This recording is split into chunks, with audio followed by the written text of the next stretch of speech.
Coming up next, April showers arrive early as a storm moves into San Diego County. We're live and have a first look at your microclimate forecast.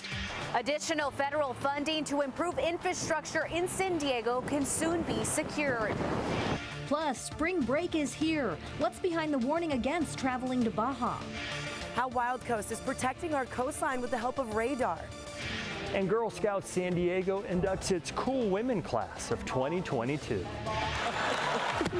Oh, wow! Wow! But first, the slap that brought Oscar night to a standstill. And tonight, an apology. CBS 8 News Live at 6 starts now.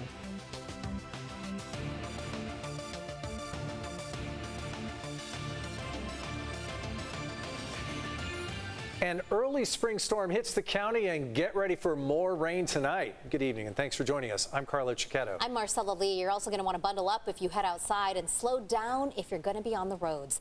That rain led to crashes on our roads earlier today, and before that storm reached us, it hit LA, where people shored up their property from flooding, and there were rescues too. In Studio City, firefighters rescued a dog from the LA River. You see it there. Here at home, our Steve Fiorina is monitoring conditions along the coast and throughout the county. But first, let's go to Chief Meteorologist Carlene Chavis for a look at what's happening right now. Carlene. Right now, we are seeing the moisture start to move in. So we did have some showers earlier today. It's been really sporadic, on again, off again. But we are talking about a whole lot more rain that's on the way. The bulk of that moisture being between about 8 p.m. to 4 a.m. tomorrow morning. So you have this area of low pressure, and it's actually slowed down just a bit, and that's why LA has been seeing a lot when it comes to flood concerns because of that area of low pressure. Now, we are seeing some dry conditions. You're going to see that in Steve's live shot as well, right along La Jolla shores. But what we are seeing is also some shower activity across East County. So we're taking a little bit of a break, but there's yet another round and heavier rainfall that's right offshore.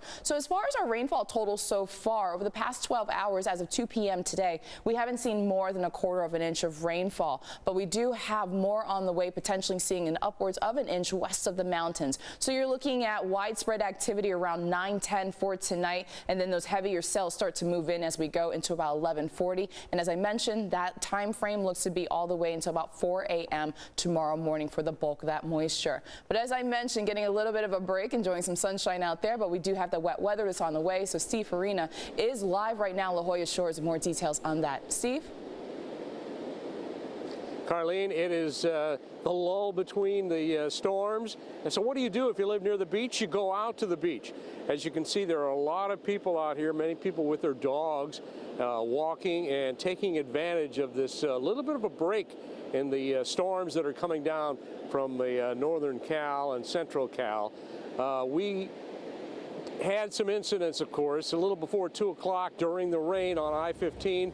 There was a semi that jackknifed and a car hit it. Nobody was hurt, but it did stall traffic for quite some time as they had to clean up that mess, which included some oil spill on the I-15 that was near Auto Park way up there in the Escondido area. There was also heavy rain throughout the county. Point Loma had heavy rain, Encinitas. We had shots of high winds and blowing flags and those types of things as the storm made various downpours across the county. This included very troublesome driving as you tried to get through that with the windshield wipers going at full blast. We also talked to somebody who was trying to fish today at the Oceanside Pier, and it wasn't all that bad for him, but not great. It's a hit or miss, so sometimes it's really good and sometimes it's slow. So. And do you like the rain? Yeah, of course. I mean, we need it. We're in a drought, so the more the merrier. And of course, when you have the rain and the wind like that, you also have things coming and flying through. Here's some of the debris. This is sitting in maybe 1.5 inches or 2 inches of water here in the parking lot of the La Jolla shores. Earlier today, this entire area was underwater. It was probably 4 or 5 inches deep. It did drain quickly, but still, that is one of the issues that we'll be dealing with for the next couple of days as the storm continues. Live at La Jolla shores, Steve Fiorina, CBS 8 News. All right, Steve, thanks. San Diego and Baja California legislators held a news conference in D.C. today. The group was in our nation's capital to try and secure additional federal funding for community projects and infrastructure, things like finishing the Otay Mesa East port of entry. CBS 8's Regina Urita talked to a former mayor of San Diego who's on that trip and has details about these funds. From improving infrastructure in order to eliminate potholes like these to investing in other city projects. That's what those federal funds will be used for. Since last year, more than $107 million were allocated, but Mayor Todd Gloria says we need more. More than 140 businesses and civic leaders from San Diego traveled to Washington, D.C. to lock down federal funding that will advance projects related to cross-border commerce and economy. San Diego has a lot of important projects going on, but this year it is especially important that we try and position the San Diego region to receive maximum federal investment into our region through the Infrastructure Investment and Jobs Act. It's part of the San Diego Regional Chamber of Commerce annual trip where delegates head to the nation's capital for 3 days and advocate for issues happening in their area. This week, the main topic was infrastructure, while also raising concerns about rail transportation, airports, housing, and clean water. We need funding for environmental issues like the Tijuana river pollution, and been very successful so far over the past year or so, with our congressional delegation really stepping up. But we want to nail that down. Jerry Sanders, the San Diego Regional Commerce president, says there isn't an exact number of how much federal funding is at stake. The main goal is to get the necessary funds that can go into investing in projects. Really, it's to get into the funding process. I know the president's putting out a budget today, and many of the things that we have advocated for in the past will be in that.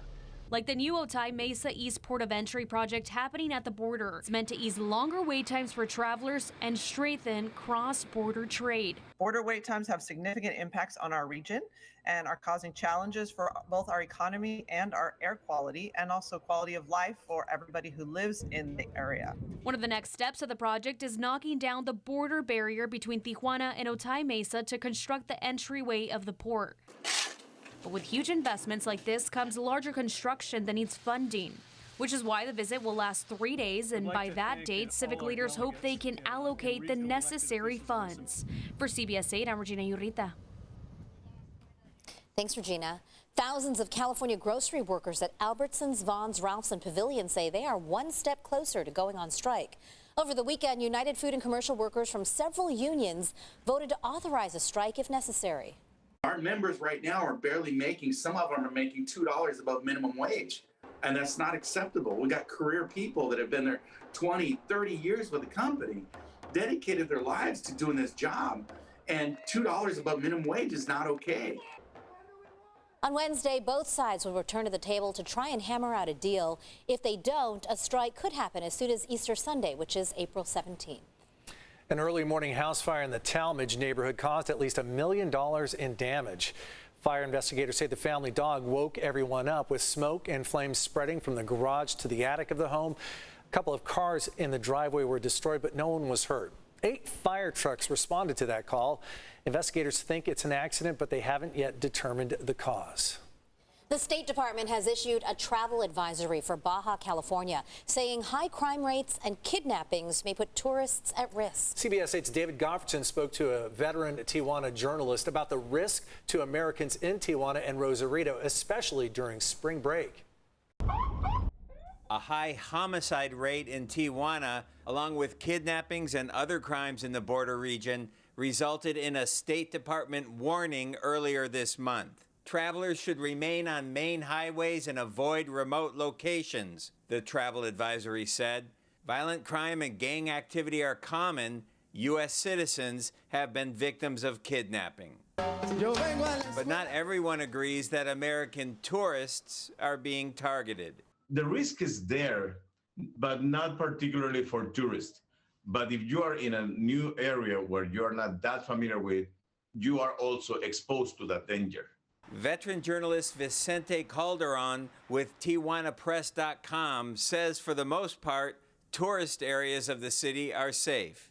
If you don't get to dark alleys, so to speak, if you don't hang with the wrong crowds, if you are not buying drugs, it's very difficult that you're really going to get into trouble.